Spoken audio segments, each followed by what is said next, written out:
എല്ലാവരും ഞാൻ വിളിച്ച് ചോദിച്ചിട്ടുണ്ട്, ബിരീഷ കൈക്ക് എങ്ങനെയുണ്ട്, കൈക്ക് കുറവുണ്ടോയെന്ന് ചോദിച്ചു. കൈക്ക് ഇപ്പോൾ കുറവുണ്ട്, എന്നാലും ചെറിയൊരു പെയിൻ ഉണ്ട്. നമുക്ക് ഇവിടെ നീര് ഇച്ചിരി കൂടി വറ്റാൻ വേണ്ടിയിട്ടുണ്ട് കേട്ടോ. നീരധികം മാറിയിട്ടില്ല, അപ്പോൾ ഇവിടെ ചെറിയൊരു വേദനയും കാര്യങ്ങളൊക്കെ ഉണ്ട്. പിന്നെ നേരത്തെ എന്ന് പറഞ്ഞാൽ കൈ താഴത്തോട്ട് ഇങ്ങനെ ഇടാൻ പറ്റില്ലായിരുന്നു, ഇപ്പോൾ താഴത്തോട്ട് കൈയൊക്കെ ഇങ്ങനെ ഇടാം. പിന്നെ മരുന്ന് 3 ദിവസത്തെ മരുന്ന് തന്നിട്ടുണ്ട്. ഇപ്പോൾ 2 ദിവസത്തെ മരുന്ന് കഴിഞ്ഞ് ഇനി 1 ദിവസം കൂടി ഉണ്ട് അല്ലേ. അത് കഴിഞ്ഞ് കഴിയുമ്പോഴത്തേക്ക് മരുന്ന് കഴിയുമ്പോഴത്തേക്ക് ഡോക്ടറിനെ നാളെ പോയി കാണണം.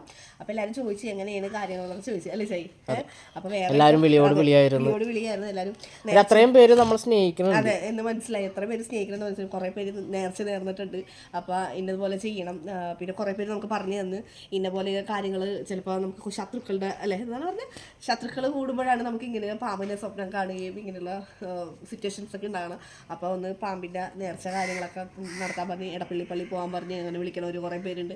അപ്പോൾ അങ്ങനെ എല്ലാവരും നമ്മുടെ വിശേഷം എല്ലാം ചോദിച്ചറിഞ്ഞവർക്കും എല്ലാവരോടും അല്ലേ ഒരു നന്ദിയുണ്ട്. ഇത് മാറാൻ വേണ്ടി പ്രാർത്ഥിച്ചവരോടും എല്ലാവരോടും നന്ദിയുണ്ട്. ഇപ്പം എനിക്ക് കുഴപ്പമൊന്നുമില്ല, കുറഞ്ഞ് വന്നിട്ടുണ്ട്. അത് നിങ്ങളുടെ അടുത്ത് പറയാൻ വേണ്ടിയിട്ട് വന്നാൽ എല്ലാവരും ചോദിക്കുന്നുണ്ട് എന്ത് പറ്റിയെല്ലാം. അപ്പം ഇപ്പോൾ കുഴപ്പമൊന്നുമില്ല. കൈയൊക്കെ ഇപ്പോൾ ചെറുതായിട്ടൊന്ന് അനങ്ങിയൊക്കെ തുടങ്ങിയിട്ടുണ്ട് കേട്ടോ.